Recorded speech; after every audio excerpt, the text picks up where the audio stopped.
நடிகர் அஜித் குமார் என்னை கடவுளே அஜித்னு சொல்லி கூப்பிடக்கூடாதுன்ட்டு அவர் அறிக்கை ஒன்று விட்டுருக்காருங்க. மற்ற ஹீரோஸ்லாம் பார்த்தீங்கன்னா அதை பண்ணுங்க இதை பண்ணுங்கன்னு சொல்லி அறிக்கை விடுவாங்க. ஆனால் அஜித் குமார் பார்த்தீங்கன்னா இதை பண்ணாதீங்கன்னு சொல்லி இந்த மாதிரி ஒரு அறிக்கை விட்டுருக்காங்க. இந்த மாதிரி அறிக்கை விடுறது அஜித் சாருக்கு ஃபர்ஸ்ட் டைம் கிடையாது. ஆல்ரெடி என்னை வந்து தலைன்னு கூப்பிடக்கூடாது, வலிமை அப்டேட் கேட்டு தொந்தரவு செய்யக்கூடாதுன்னு சொல்லி இந்த மாதிரி பல அறிக்கை விட்டுருக்காரு.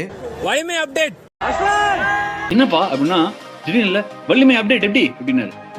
இப்போ என்ன டவுட் அப்படின்னா, விடாமுயற்சி டீசர்ல வரக்கூடிய தீம் வந்து கடவுளே அஜித் அதை பேஸ் பண்ணி தான் ஒரு மாதிரி ரீமிக்ஸ் பண்ணி போட்டிருக்காங்க. அது படம் ரிலீஸ் ஆனதுக்கு அப்புறம் இருக்குமா இருக்காதுன்னு கூட தெரியலங்க. இந்த மாதிரி பல அறிக்கை ஏகே வந்து ஃபேன்ஸுக்கு விட்டுட்டாரு. ஃபேன்ஸ் என்ன பண்ண போறான்னு தெரியல. ஏகே அடுத்து என்ன அறிக்கை விட போறான்னு தெரியலங்க. இதை பத்தி நீங்க என்ன நினைக்கிறீங்களோ கண்டிப்பா கமெண்ட்ல சொல்லிட்டு போங்க.